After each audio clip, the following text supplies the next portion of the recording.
I left before they served the main course. And honestly, that was the most important decision I've made in 43 years of living. My father called me that night, after everything. I was sitting in my truck in the parking lot of a Tim Hortons on the Trans-Canada, rain hitting the windshield, and he said 5 words. Just 5. I'll get to those. But first you need to understand how we got there, because none of it makes sense unless you know what kind of man my father is. My father's name is Howard Brennan. He grew up in Cape Breton, the son of a coal miner, and he worked every job you can think of before he found his footing. He drove a forklift, he laid pipe, he did 2 winters on a fishing boat out of Lunenburg, and swore he'd never go back.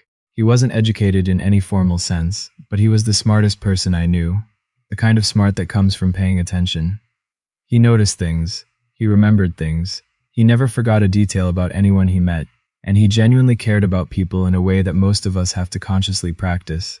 He wore the same 2 pairs of work pants for most of my childhood. He drove a pickup truck that was older than I was. He cooked Sunday dinner every week.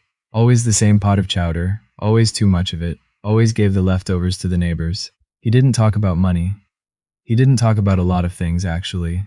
He just showed up. Every time, without fail, he showed up. I never thought to question any of that. It was just how he was. I met Claudette at a conference in Toronto. I'd flown out for work. I managed safety compliance for a mid-sized construction firm based out of Moncton, and she was there representing her family's development company. She was sharp, put together, funny in a dry way that took a minute to land. We talked for 3 hours the first night over drinks that were overpriced and not very good, and I didn't notice either of those things until I was on the plane home. We did long distance for 8 months. Halifax to Oakville. It wasn't easy, but she made the drive when I couldn't, and I thought that said something about her. Her family was different from mine. That much was obvious from the first visit. Her parents, Rémi and Suzanne Beaumonts, lived in a house in Oakville that I later found out had been featured in a design magazine. Everything in it was new and expensive and placed with intention. Suzanne collected art. Rémi golfed. They had opinions about wine that I nodded along to without understanding. And they had the particular kind of confidence that comes from never having had to second-guess themselves financially. They weren't unkind to me, exactly. Not at first. They asked the right questions. Where did I go to school? Who did I work for? Where did I see myself in 10 years? The questions were polite, but they were also tests, and I could feel that the way you can feel weather before it arrives. I passed, I think, well enough. I had a steady career. I owned a house. I wasn't embarrassing. But I always felt in that house like I was being evaluated and not quite making the cut, and I told myself that was just nerves. That was just me being from somewhere smaller. That was just the gap between their world and mine, and it would close with time. When Claudette and I got engaged, her mother cried and her father shook my hand and said he was happy. I believed him. Or I wanted to. My father met Claudette 3 or 4 times before the engagement. He liked her. He said she was bright. He said she reminded him a bit of my mother, who passed when I was 16. Same kind of direct eye contact, same way of not letting silence bother her. He said it like it was a compliment, and I took it as one. He hadn't met the Beaumonts yet. That happened at the engagement dinner in November, at a restaurant in Halifax that Suzanne had researched and chosen. It was the kind of place with no prices on the menu, and a sommelier who materialized silently at intervals. My father showed up in his good jacket and the tie I'd given him for Christmas 2 years back, and he sat down at that table and was exactly himself. Warm, direct, a little quiet, asking Rémi about the drive and whether they'd hit traffic through Amherst. Rémi answered briefly. Suzanne glanced at my father's jacket the way people look at something they're trying not to visibly react to. Neither of them was rude, exactly, but neither of them spoke to him much after that either, and when the conversation moved to wedding plans, they addressed themselves almost entirely to Claudette, and to me, as if my father were a guest who had wandered in from another function. I noticed. My father noticed. Neither of us said anything on the drive home. The wedding planning moved forward. We'd set a date in September, a venue outside Wolfville, an old estate property, beautiful in a way that Suzanne had opinions about, and that I mostly just agreed with because it seemed to matter to Claudette. There would be about 220 guests. The Beaumont side would account for most of them. It was in February that the first real thing happened. Claudette and I were at her parents' place for a long weekend, and we'd gone for a walk on the Saturday afternoon, just the 2 of us. We were talking about seating, and she mentioned that her parents thought it might make sense for my father to sit at a table toward the back of the room, near the windows. I stopped walking. Near the windows, I said. It's a nice view, she said. And it's quieter back there. Dad thought he might prefer. My father is not a quiet back table person, I said. He's the father of the groom. She did this thing she sometimes did, where she went very still and let the silence accumulate, and then she said, he'd be more comfortable with people he has things in common with. I asked her what that meant. She didn't answer directly. She said her parents wanted the head tables to be a certain way, and they'd put a lot of thought into it, and it wasn't a big deal. I let it go because I didn't know how to have the argument yet, and because I told myself maybe it was a difference in tradition, a difference in how families do things.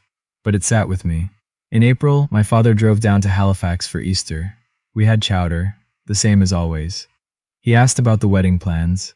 I told him about the venue, the date, the general shape of things. I didn't mention the table. He asked me once if I liked the Beaumonts. Not if Claudette was good, or if her family was welcoming, just whether I liked them. I said they were fine. He nodded and changed the subject. That was the thing about my father. He never pushed. He gave you the space to figure things out yourself, and he trusted you to get there eventually. Sometimes I wonder if that was a mistake, if he should have pushed, and then I think, no. He knew what he was doing. He always knew what he was doing. By June, the tension had a shape.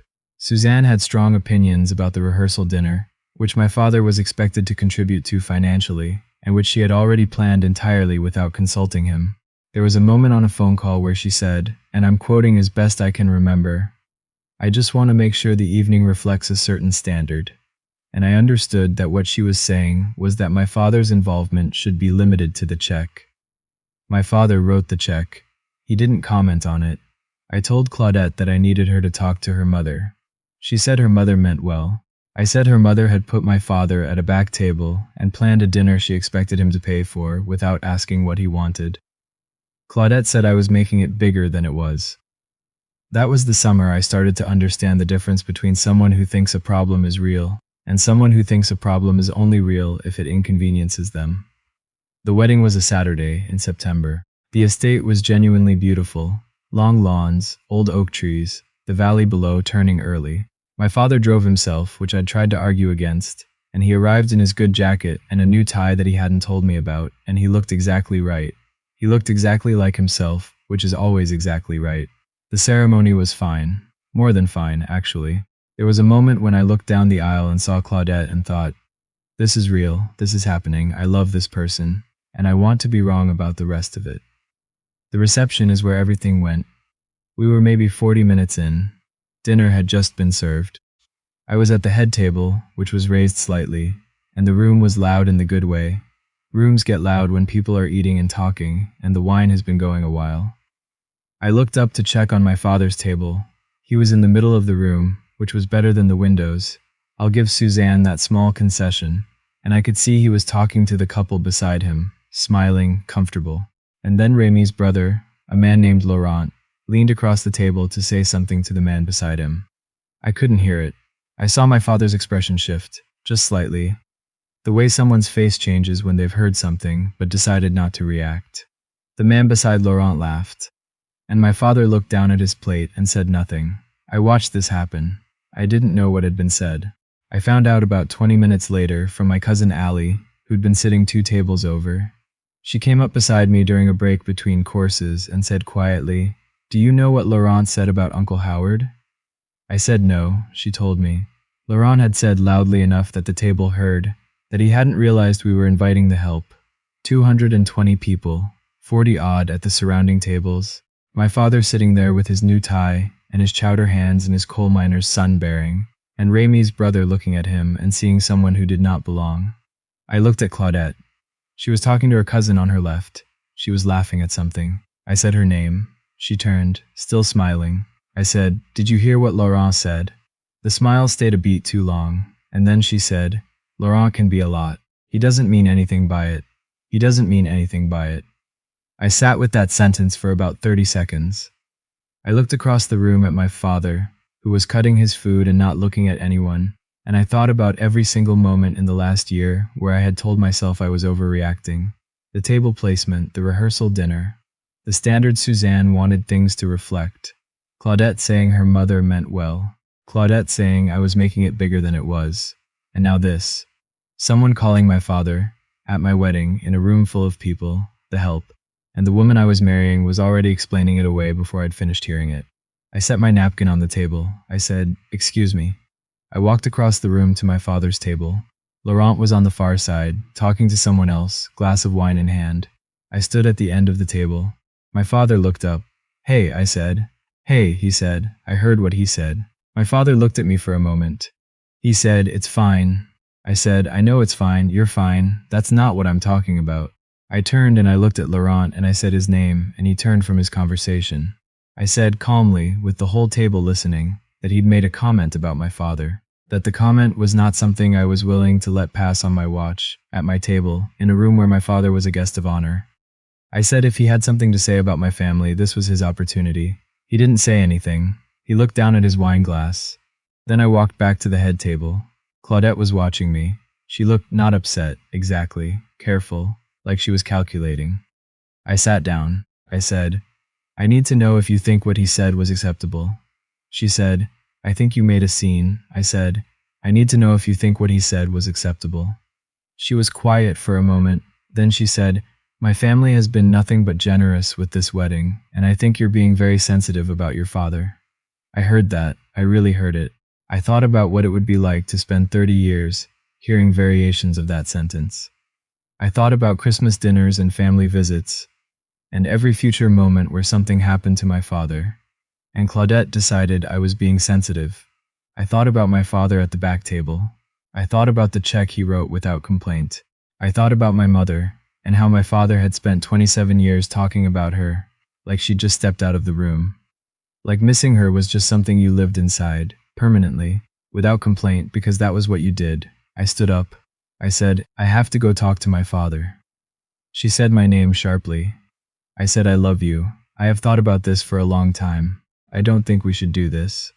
And I walked away from the head table, at my own wedding, with 220 people watching, and I went and sat beside my father, and I said, "I'm sorry." He said, "You don't have anything to be sorry about." I said, "I should have been paying better attention." He put his hand on the back of my neck the way he used to when I was a kid, briefly, and then he let go, and he looked at the room, and he said, "Good wedding, though. They did a nice job with the flowers," and I laughed. I actually laughed. We left together about 20 minutes later, before the cake, before the speeches. We drove out in his truck. I left my car, I'd get it later, and we stopped at a Tim Hortons on the way back toward Halifax, because my father wanted coffee, and because neither of us was ready to stop moving yet. We sat in the parking lot. Rain had come in off the valley. He drank his coffee and I had a tea, and we didn't talk for a while. Then he said, "You know what this reminds me of?" I said no. He said, "When you were 11 and you quit that hockey team because the coach kept benching Danny Arsenault because he thought Danny was too slow. You just came home one night and put your bag in the garage and said you were done. Your mother was furious at me for not making you go back." I said I remembered. He said, "I told her you knew what you were doing." I looked at him. I said, "What did you know back then? About the Beaumonts?" He was quiet for a moment. He took a sip of his coffee. He looked at the rain. "I knew enough," he said. I asked him what that meant. He didn't answer right away. He set the coffee cup on the dash, and he turned to look at me, and he had that expression he gets sometimes. Not sad, exactly. Settled. Like something he's been carrying a long time has just been put down carefully. He said, "Can I tell you something?" I said yes. He told me. He started with a name I didn't know, a company I'd never heard of. He said he'd incorporated it 22 years ago, after the fishing and the pipelines, and 2 years doing logistics work out of a warehouse in Dartmouth, where he'd figured out that the company's entire supply chain was being run inefficiently, and had quietly rebuilt it in his head over the course of 18 months. He'd taken that idea and started something small, and then it hadn't stayed small. He talked for about 40 minutes. I interrupted twice. Both times to say some version of "I'm sorry, what?" and both times he nodded and kept going. The short version. My father, Howard Brennan from Cape Breton, who drove the same truck for 11 years and made chowder every Sunday and wrote a check for a rehearsal dinner without complaint, was worth somewhere north of $40 million. Possibly more, depending on how the current quarter settled. He had a trust, an accountant in Halifax, a financial advisor he'd been with for 16 years, whose name I still can't remember properly.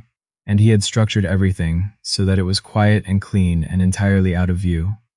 He said he'd decided early on that he wanted me to grow up understanding the value of things that had nothing to do with money. He said his own father had come up poor and believed that money would solve everything, and it hadn't, and he didn't want me to have that. He said he wanted me to know how to work, to know how to sit with people who had nothing, and people who had everything and treat them the same either way. I said, did anyone know? He said, his accountant knew, his lawyer. My mother had known, obviously, a couple of very old friends. I said, Laurent called you the help. He said, I know. I said, Suzanne put you at a back table. He said, I noticed. I said, does it bother you? He thought about it honestly, the way he always does. Then he said, it bothers me that it exists. It doesn't bother me personally, I know who I am. I sat with that for a while. Then I said, so what happens now? Does Laurent find out? Does Rémi? And my father looked at me with this perfectly level expression and he said, that's yours to decide. All of it. It was always yours. 5 words. That's yours to decide. He didn't want revenge. He didn't want me to call Rémi and watch him backpedal. Didn't want Laurent to find out and have to apologize under pressure. He genuinely did not care what any of them thought. But he also looked at me and he said, however, I should mention, I've been in conversation with a development group out of Charlottetown for the better part of a year. The Beaumonts company was one of the firms that submitted a proposal for the project. I've already told my people we'll be going another direction. He said it exactly like that, quietly, without drama. He finished his coffee. I didn't call Rémi. I didn't tell Claudette about any of it. I wrote her a letter, eventually, about 3 weeks later, and the letter said that I was sorry for the way things ended, and that I hoped she found what she was looking for, but that I couldn't spend my life with someone who looked at my father and saw a problem to be managed. I meant all of it. Claudette did call me, once, after she found out.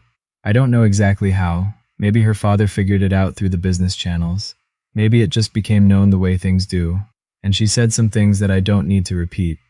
What I'll say is that the tone of that phone call confirmed for me, clearly and without ambiguity, that I had made the right choice. I told my father about the call. He nodded. He said, you good? I said I was good. He said, chowder Sunday? I said, yes, we don't talk about the Beaumonts at Sunday dinner. We talk about the Cape Breton cousins and the news, and whether the Habs have any chance this season, and what's happening with the old McPherson property down the road that's been for sale since spring. My father is the same as he has always been. Same truck, same jacket, same table. I understand now that there is a version of my life where I stayed in my seat at that reception, where I let Laurent's comment land without consequence, where I spent the next 30 years quietly grinding down the parts of myself that knew better, where my father sat at every holiday table making himself small so that nobody had to be uncomfortable. I couldn't do it. I didn't know that about myself until that moment, but once I knew it, there was only one thing to do. The Beaumont project went to a firm in Fredericton. I heard through someone that Rémi had been counting on it. I heard that and I didn't feel much, honestly. I wasn't looking for them to lose. I just wasn't willing to let us lose. My father told me once, a long time ago, that his father used to say that a man who knows his own worth doesn't need anyone else to confirm it. He said he hadn't understood it fully until he was in his 30s. I understood it a little earlier than that, later than I should have, maybe, but earlier than it could have gone. There was a Sunday last October, just the two of us, the chowder, the rain coming in off the Atlantic the way it does in the fall, the radio going quietly in the kitchen. And I looked at my father sitting across from me and I thought, I almost traded this. I almost decided that what the Beaumonts thought about this man was more important than what I thought about him. I'm glad I knew the difference in time.